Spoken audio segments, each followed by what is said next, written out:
Ladies and gentlemen, who is next? Tom Lehrer.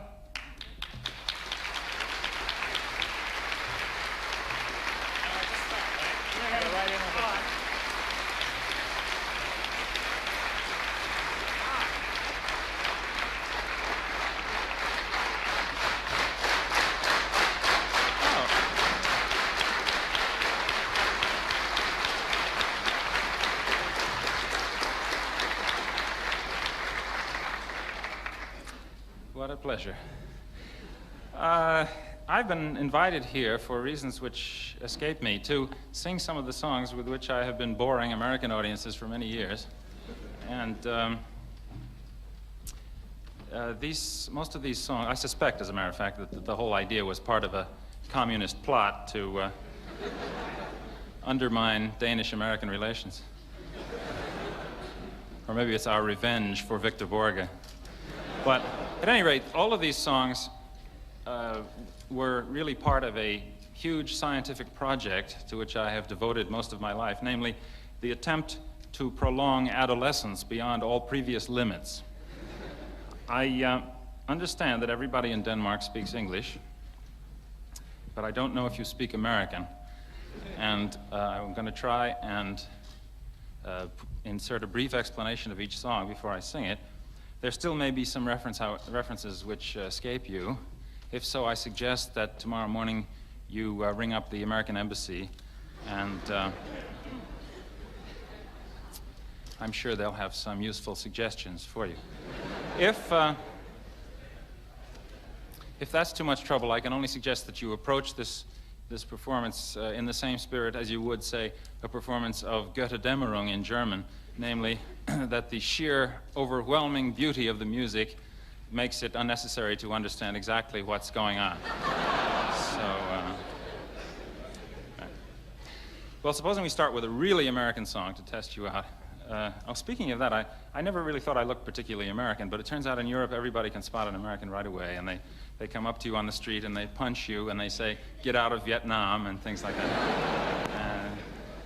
It makes conversation a little strained. But anyway, here's a song about the American South. There are many songs of that type, but I've always felt that these songs really don't go far enough. This song goes too far. Well, I want to go back to Dixie.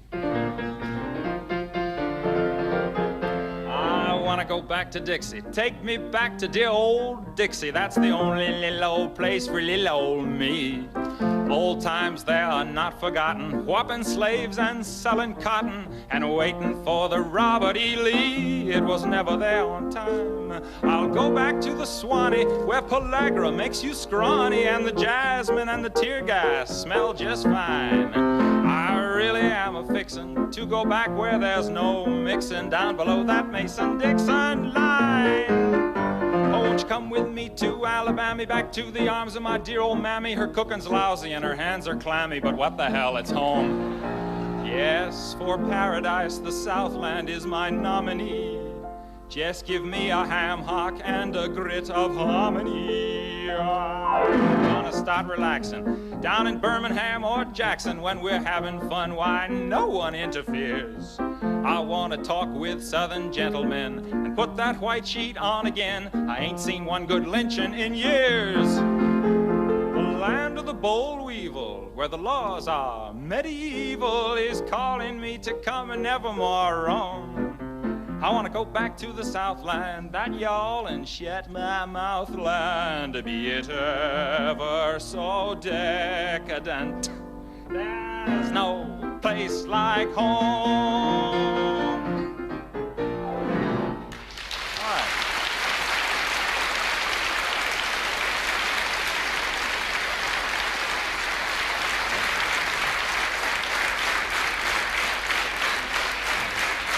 Thank you. Here's something a little different. A few years ago, there was much discussion about the concept of a multilateral force. The idea of this was that the United States would join with the other free nations in a nuclear force, including our current friends, like France, and our traditional friends, like Germany. Well, the specific idea of MLF, as it was called, is now abandoned, but the idea of sharing nuclear weapons is still with us, so perhaps this song is not so out of date after all.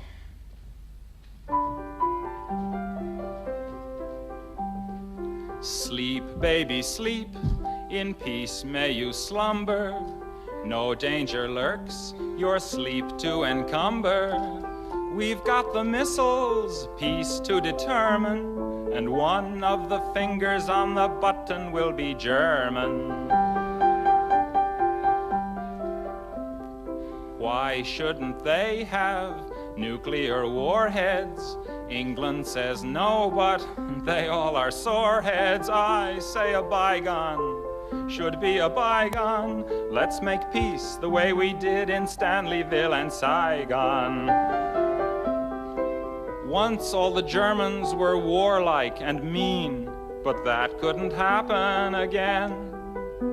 We taught them a lesson in 1918, and they've hardly bothered us since then. So sleep well, my darling, the Sandman can linger. We know our buddies won't give us the finger. Hail the Wehrmacht, I mean the Bundeswehr. Hail to our noble ally. MLF will scare Brezhnev. I hope he is half as scared as I.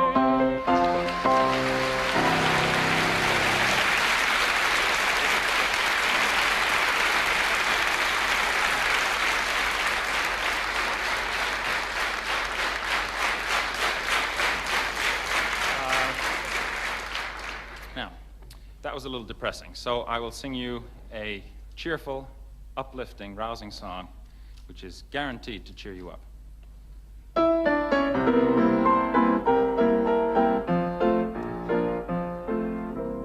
When you attend a funeral, it is sad to think that sooner or later those you love will do the same for you. And you may have thought it tragic, not to mention other adjectives, to think of all the weeping they will do, but don't you worry. No more ashes, no more sackcloth, and an armband made of black cloth will someday never more again be seen. For if the bomb that drops on you gets your friends and neighbors too, there'll be nobody left behind to mourn, and we will all go together when we go.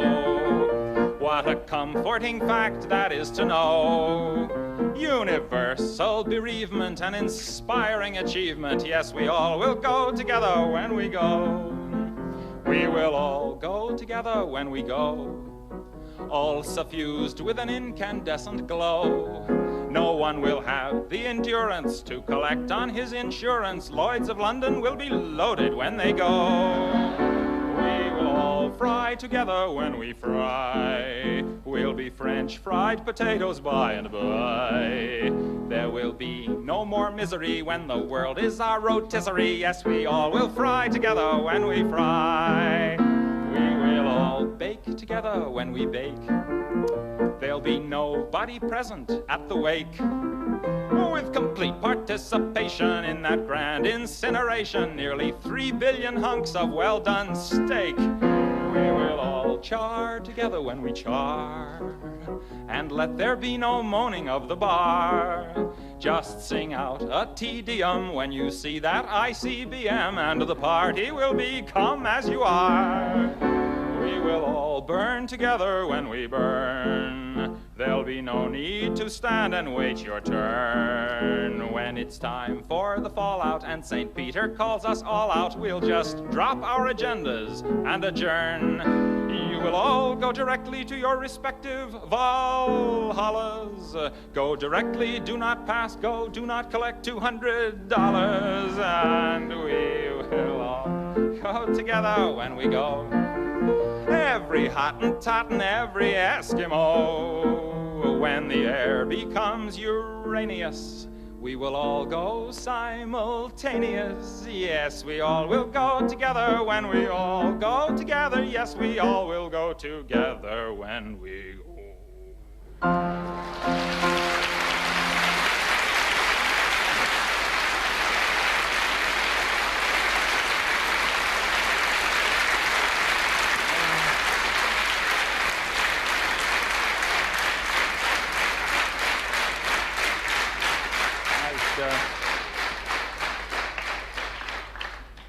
like to dedicate that song to President Johnson, who unfortunately could not be here tonight.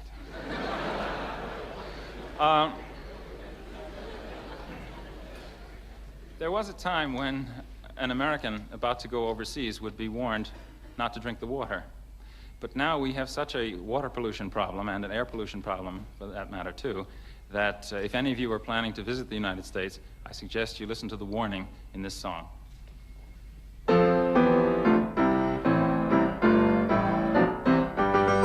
If you visit American City, you will find it very pretty. Just two things of which you must beware. Don't drink the water and don't breathe the air. Pollution, pollution, they got smog and sewage and mud. Turn on your tap and get hot and cold running crud. See the halibuts and the sturgeons are being wiped out by detergents. A fish gotta swim and birds gotta fly, but they don't last long if they try. Pollution, pollution, you can use the latest toothpaste and then rinse your mouth with industrial waste. Just go out for a breath of air and you'll be ready for Medicare. The city streets are really quite a thrill. If the hoods don't get you, the monoxide will. Pollution, pollution, wear a gas mask and a veil. Then you can breathe, long as you don't inhale. Lots of things there that you can drink, but stay away from the kitchen sink.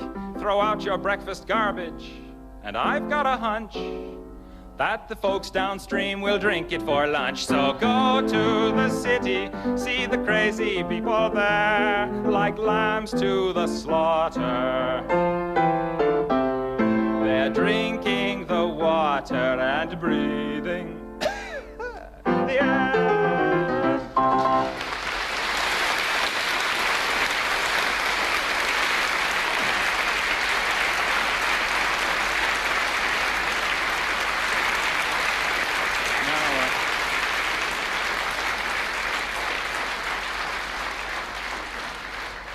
Now, I'd like to do a couple of love songs. First of all, the type of love song in which the man assures the girl that although the years ahead will almost certainly destroy every vestige of her already dubious charms, that nonetheless his love for her will shine on forever through the years. Another example of realism in the popular song. This one is called When You Are Old and Gray.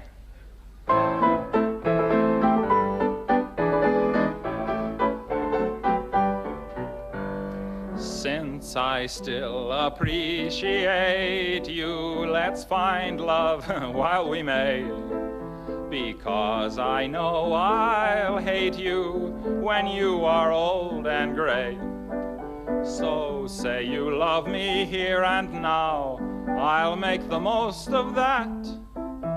Say you love and trust me, for I know you'll disgust me when you're old and getting fat. An awful debility, a lessened utility, a loss of mobility is a strong possibility. In all probability, I'll lose my virility, and you your fertility and desirability. And this liability of total sterility will lead to hostility and a sense of futility. So let's act with agility while we still have facility, for we'll soon reach senility and lose the ability. Your teeth will start to go, dear, your waist will start to spread. In 20 years or so, dear, I'll wish that you were dead. I'll never love you then at all the way I do today. So please remember, when I leave in December, I told you so in May. I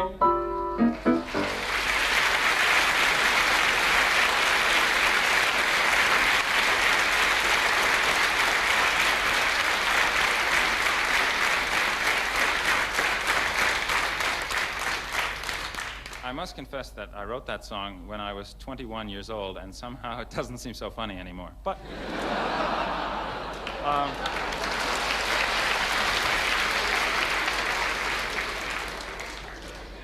your turn will come. Now, I'd like to sing another love song. This is a tender little ballad entitled simply, I Hold Your Hand in Mine. This,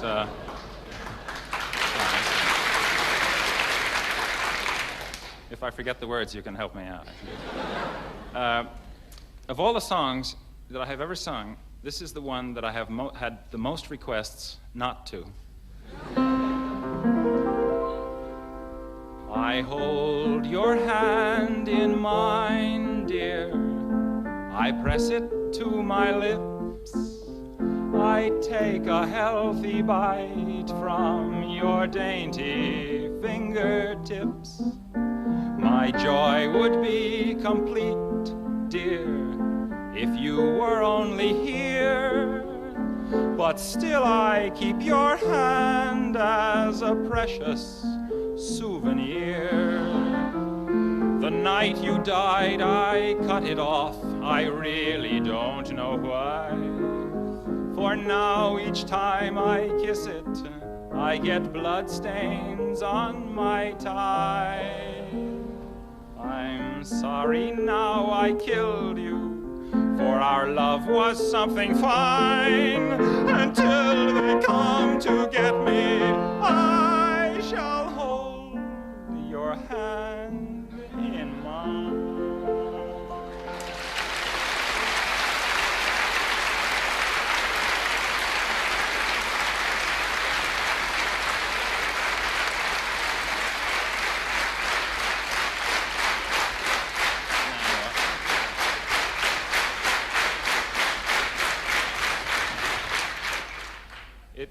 It's very comforting to know that as we sit helplessly by and watch the world slip slowly down around our ankles, that the United States still has one instrument of diplomacy to fall back on, the United States Marines.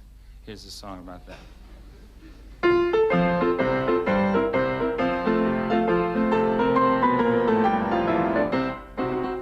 When someone makes a move of which we don't approve, who is it that always intervenes?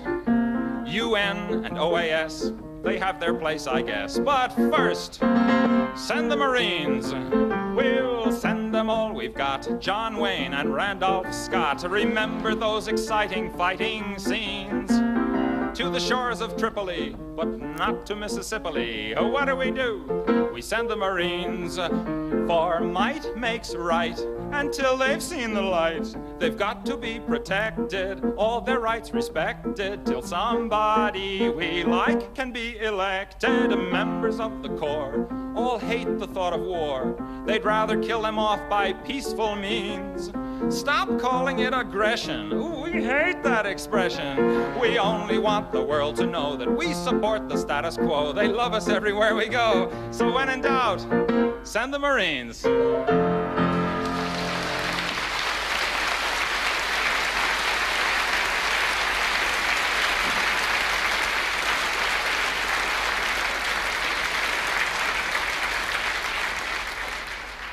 Now I'd like to turn to the folk song.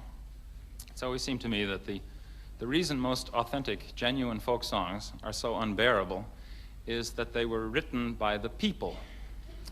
And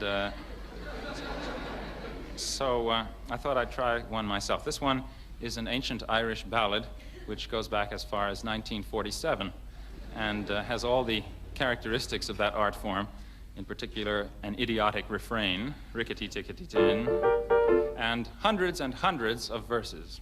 You'll be relieved to know that I'm only going to sing about 70 or 80 tonight. So I should mention that folk songs should be accompanied on folk instruments, and the piano, for some reason, is not one. So imagine, if you will, that I am playing an 88-string guitar. Oh, one other thing. As you know, audience participation is an important part of public folk singing. So if any of you feel like joining in on this song, I would appreciate it if you would get out.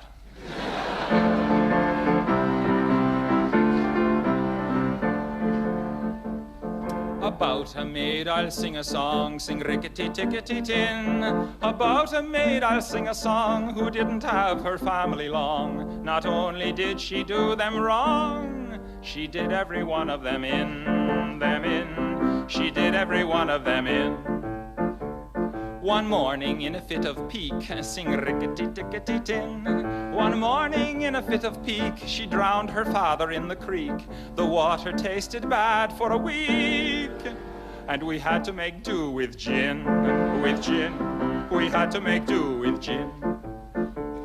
Her mother she could never stand, sing rickety-tickety-tin. Her mother she could never stand, and so a cyanide soup she planned. The mother died with a spoon in her hand, and her face in a hideous grin. Her face in a hideous grin.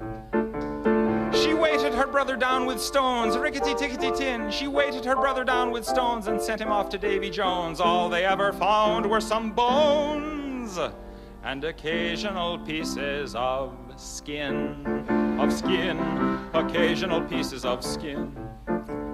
One day when she had nothing to do, sing rickety-tickety-tin. One day when she had nothing to do, she cut her baby brother in two and served him up as an Irish stew, and invited the neighbors in, invited the neighbors in. And when at last the police came by, rickety-tickety-tin, and when at last the police came by, her little pranks she did not deny. To do so she would have had to lie, and lying she knew was a sin, lying she knew was a sin. My tragic tale I won't prolong, rickety-tickety-tin. My tragic tale I won't prolong, and if you do not enjoy my song, you've yourselves to blame if it's too long. You should never have let me begin. You should never have let me begin.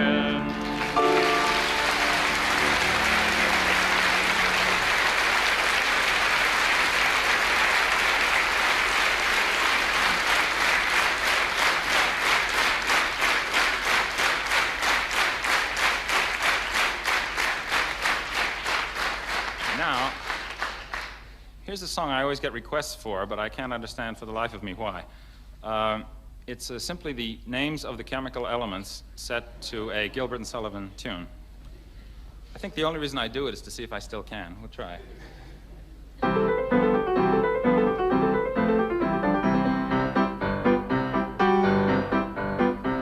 There's antimony, arsenic, aluminum, selenium, and hydrogen, and oxygen, and nitrogen, and rhenium, and nickel, neodymium, neptunium, germanium, and iron, americium, ruthenium, uranium, europium, zirconium, lutetium, vanadium, and lanthanum, and osmium, and astatine, and radium, and gold, actinium, and indium, and gallium, and iodine, and thorium, and thulium, and thallium.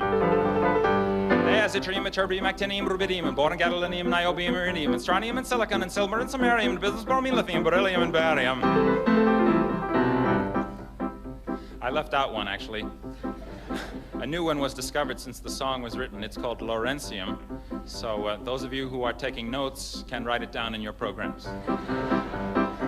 There's holmium and helium and hafnium and erbium and phosphorus and francium and fluorine and terbium, manganese and mercury and molybdenum and magnesium and dysprosium and scandium and cerium and cesium and lead, praseodymium and platinum, plutonium, palladium, promethium, potassium, polonium, tantalum, magnesium, titanium, tellurium, and cadmium and calcium and chromium and curium.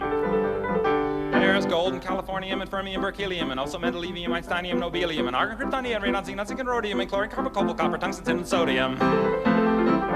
These are the only ones of which the news has come to Harvard. And there may be many others, but they haven't been discovered.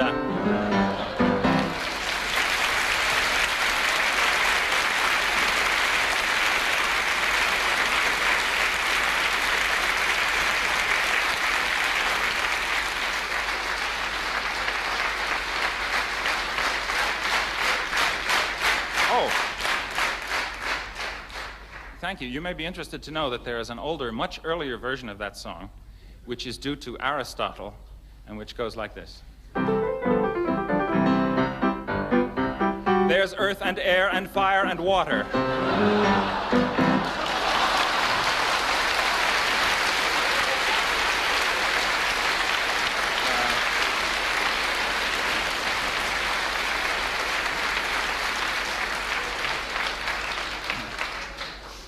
Life was much simpler in those days, yes. Now, I would like to say something about pornography, or as we call it in the United States, smut. Wonderful word. Yes. There have been many cases in the American courts recently about this very problem. The United States Supreme Court, for example, has decided that a book or a film can be banned if it arouses the prurient interests of the average person. Now, prurient, I looked that up. It means having itching, morbid, or lewd and lascivious desires. Now, surely that describes all of us here tonight. But I disagree with this principle because I really enjoy having my prurient interests aroused. And in fact, there's only one thing I enjoy more than having them aroused, and that is having them gratified. So, as I say, I'm opposed to this, but we have marches now for peace and marches for civil rights, so I thought I would have a march for smut. Smut! Give me smut and nothing but a dirty novel I can't shut if it's uncut and unsubtle. I've never quibbled. If it was ribbled, I would devour where others merely nibbled. As the judge remarked the day that he acquitted my Aunt Hortense, to be smut, it must be utterly without redeeming social importance. Poor! No graphic pictures I adore. Indecent magazines galore. I like them more if they're hardcore. Bring on the obscene movies, magazines, murals, newspapers, postcards, neckties, samplers, stained glass windows, tattoos, anything. More, I'm still not satisfied. Stories of tortures used by debauchers, lurid, licentious, and vile, make me smile. Novels that pander to my taste for candor give me a pleasure sublime. Let's face it, I love slime.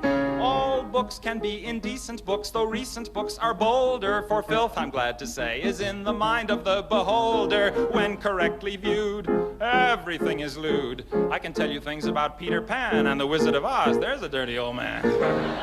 I thrill to any book like Fanny Hill, and I suppose I always will, if it is swill and really filthy. Who needs a hobby like tennis or philately? I've got a hobby, rereading Lady Chatterley. But now they're trying to take it all away from us unless we take a stand, and hand in hand we fight for freedom of the press. In other words, smut, I love it. Ah, the adventures of a slut. Oh, I'm a market they can't glut. I don't know what compares with smut. Hip, hip, hooray, let's hear it for the Supreme Court. Don't let them take it away.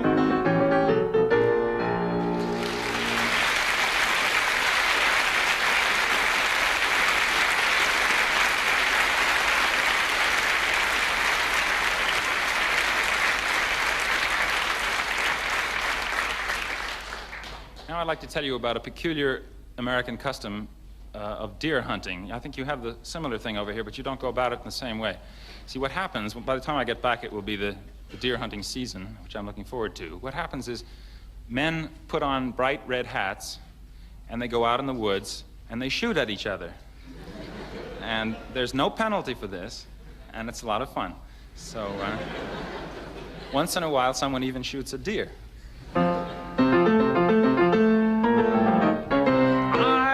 Will remember 'twas a year ago November, I went out to hunt some deer on a morning bright and clear. I went and shot the maximum the game laws would allow, 2 game wardens, 7 hunters, and a cow. I was in no mood to trifle. I took down my trusty rifle and went out to stalk my prey. What a haul I made that day. I tied them to my fender and I drove them home somehow. 2 game wardens, 7 hunters, and a cow. The law was very firm. It took away my permit, the worst punishment I ever endured. It turned out there was a reason. Cows were out of season and one of the hunters wasn't insured. People asked me how I do it, and I said say there's nothing to it. You just stand there looking cute, and when something moves, you shoot. And there's 10 stuffed heads in my trophy room right now. 2 game wardens, 7 hunters, and a purebred Guernsey cow.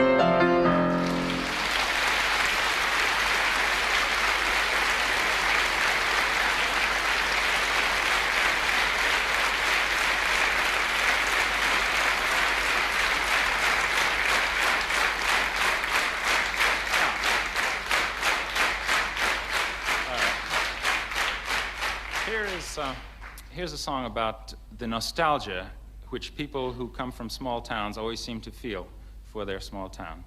This is a very sentimental song, and if any of you feel like bursting into tears, don't be embarrassed. Go right ahead.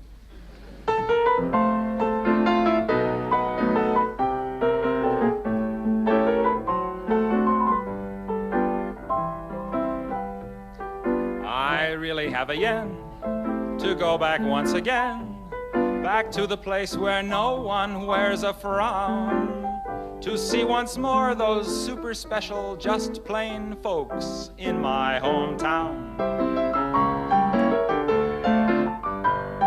No fellow could ignore the little girl next door. Ah, she sure looked sweet in her first evening gown. Now there's a charge for what she used to give for free in my hometown. I remember Sam, the druggist on the corner. He was never mean or ornery, he was swell.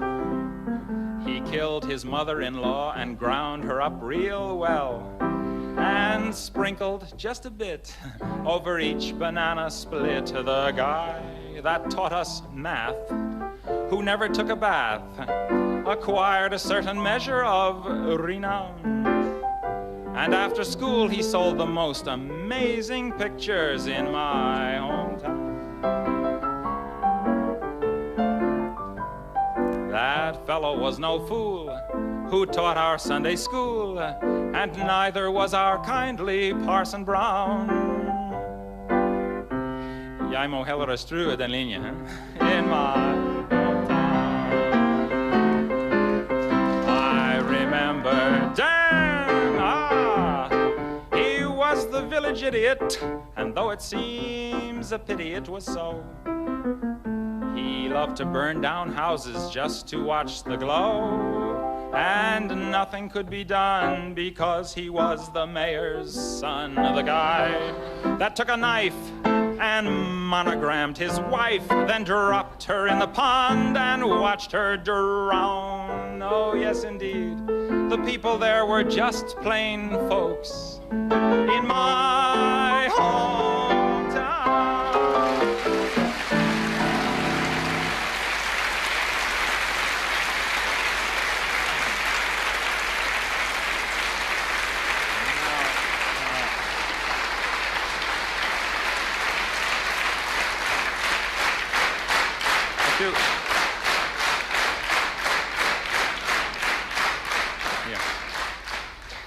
A few weeks ago, the American press reported that China had exploded a nuclear bomb. Now, this was a great step forward for China, of course, but it was an even greater step forward for the American press, because it was the first time that they had ever called it China instead of Red China. For 18 years, they've been hoping it would just go away. And it was the first time that they had called it a bomb instead of a device. So we were all very pleased at that. Well, with all the countries getting these bombs, it makes you sort of wonder who's next. It all began, of course, with the United States and Great Britain.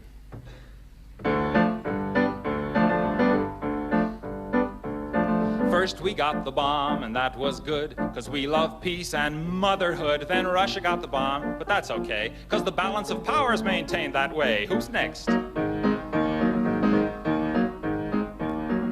France got the bomb, but don't you grieve, 'cause they're on our side, I believe. China got the bomb, but have no fears. They can't wipe us out for at least 5 years. Who's next?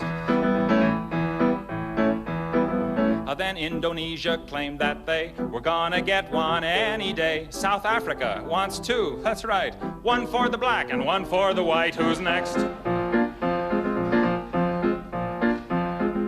Egypt's gonna get one too, just to use on you know who.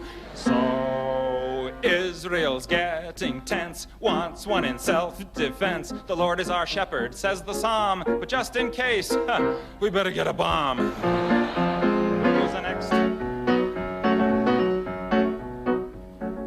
Luxembourg is next to go, and who knows, maybe Monaco. We'll try to stay serene and calm when Alabama gets the bomb. Who's next? Who's next? Who's next? Who's next?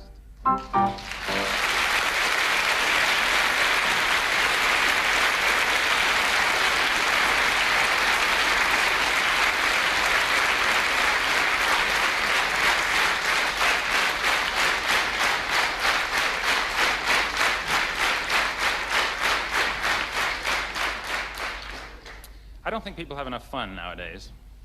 I'm sure you all know the old Danish proverb, which I learned since I've been here, which says, livet er som en kloak. Man får det ud af det, man kommer i det. And I see you understand. And here's a way then for you to get more out of life next spring.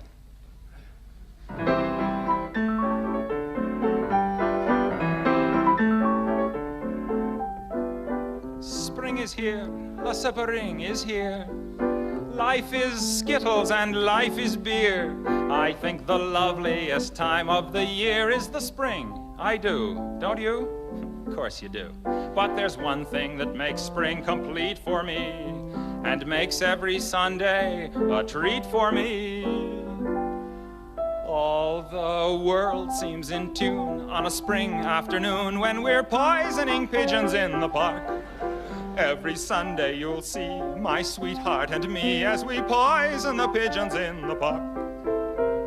When they see us coming, the birdies all try and hide, but they still go for peanuts when coated with a cyanide. The sun's shining bright, everything seems all right when we're poisoning pigeons in the park. Yeah.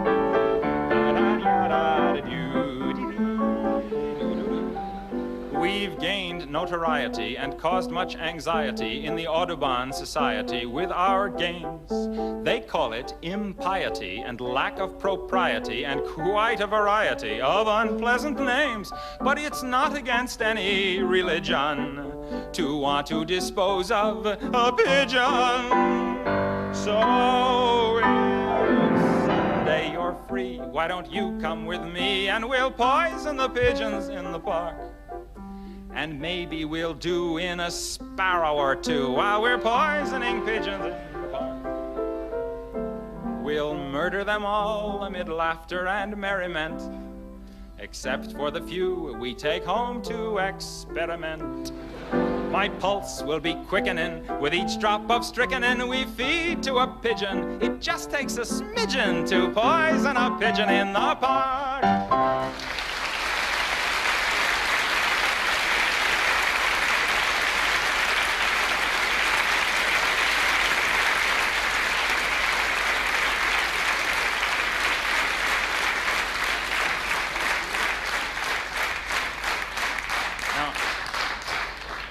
One week in February every year in the United States is officially designated as National Brotherhood Week.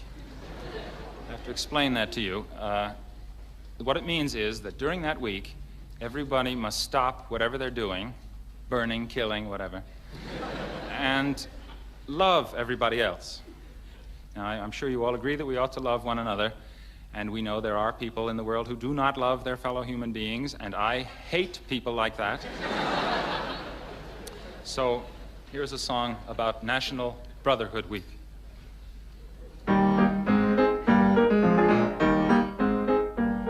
Oh, the white folks hate the black folks, and the black folks hate the white folks. To hate all but the right folks is an old established rule, but during National National Brotherhood Week, National Brotherhood Week. See Cassius Clay and Mrs. Wallace dancing cheek to cheek. It's fun to eulogize the people you despise, as long as you don't let them in your school. Oh, the poor folks hate the rich folks, and the rich folks hate the poor folks. All of my folks hate all of your folks. It's American as apple pie, but during National Brotherhood Week, National Brotherhood Week, New Yorkers love the Puerto Ricans 'cause it's very chic. Step up and shake the hand of someone you can't stand. You can tolerate him if you try.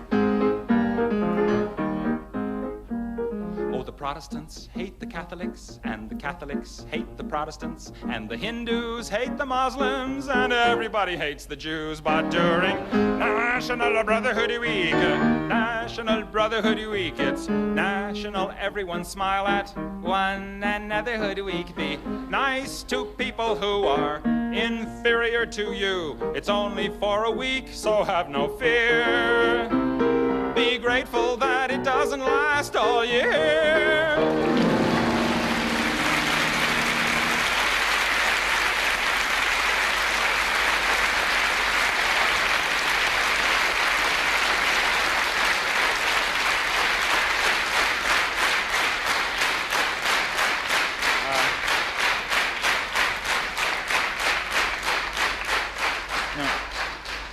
If this were an American television program, at this point there would be a pause for a commercial.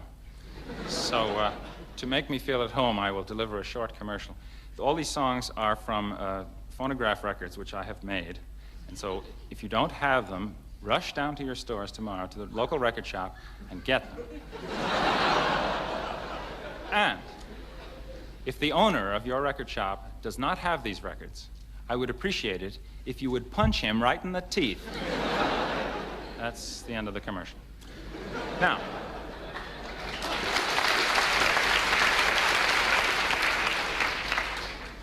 let me do a little bragging about our country for a moment, a little blatant chauvinism here. Of course, America is the foremost nuclear nation. And what made that possible? And what will make it possible for us to spend $20,000 million of our taxpayers' money to put some idiot on the moon? Well, it's the superiority of American technology, of course, as inspired by our great American scientists such as Dr. Wernher von Braun.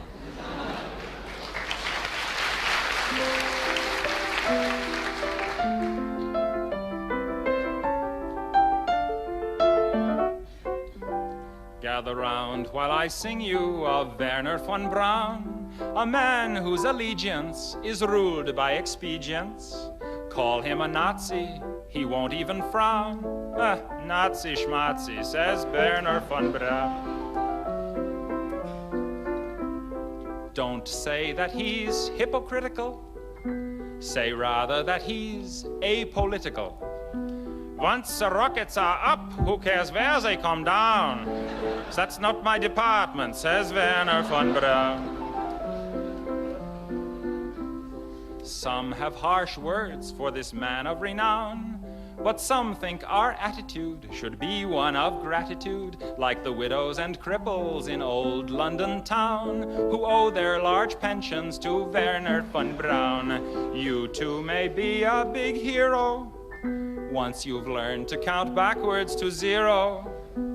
In German or English, I know how to count down. And I'm learning Chinese, says Wernher von Braun.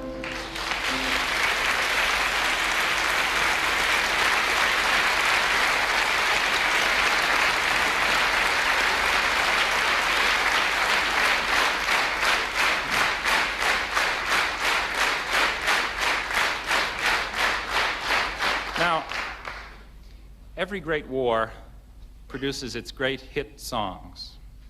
And after the war is over, we like to gather around the piano and sing these songs. We enjoy singing the songs because they remind us of how much we enjoyed the war.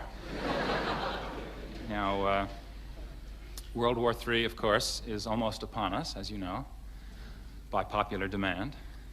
And it occurred to me that if any songs are going to come out of World War III, we better start writing them now. So I have one here. This is a song that some of the boys might have sung to their mothers as they might have gone bravely off to World War III.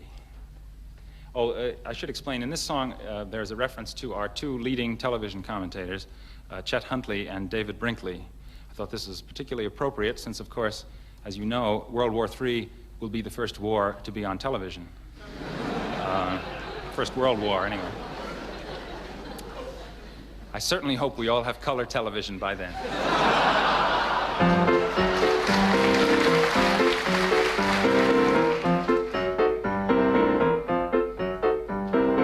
So long, Mom, I'm off to drop the bomb, so don't wait up for me.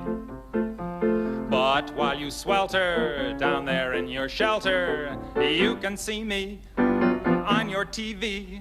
While we're attacking frontally, watch Brinkley and Huntley describing contrapuntally the cities we have lost. No need for you to miss a minute of the agonizing Holocaust. Yeah! Little Johnny Jones, he was a U.S. pilot, and no shrinking violet was he. He was mighty proud when World War III was declared. He wasn't scared, no siree. And this is what he said on his way to Armageddon. So long, Mom, I'm off to drop the bomb, so don't wait up for me. But though I may roam, I'll come back to my home, although it may be a pile of debris. Remember, Mommy, I'm off to get a commie, so send me a salami and try to smile somehow. I'll look for you when the war is over, an hour and a half from now.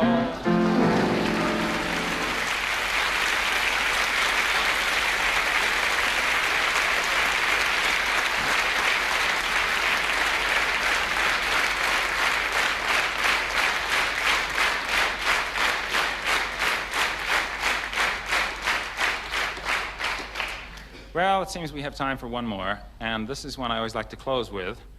Recently, there has been a great deal of ferment in the Roman Catholic Church involving more liberal changes. In particular, they have permitted the use of vernacular language instead of Latin in portions of the Mass. They have made optional the eating of meat on Friday. This pleased me very much because I've always felt there was a basic inconsistency in the church dogma there. You see, it was all right for a soldier to kill a man on Friday, but it was a sin to eat him.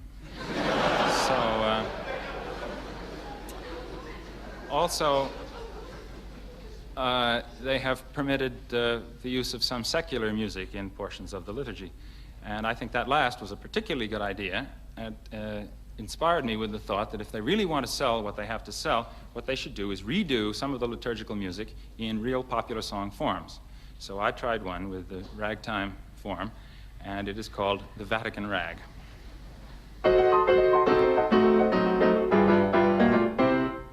First you get down on your knees, fiddle with your rosaries, bow your head with great respect and genuflect, genuflect, genuflect. Do whatever steps you want if you have cleared them with the pontiff. Everybody say his own, Kyrie eleison, doing the Vatican Rag.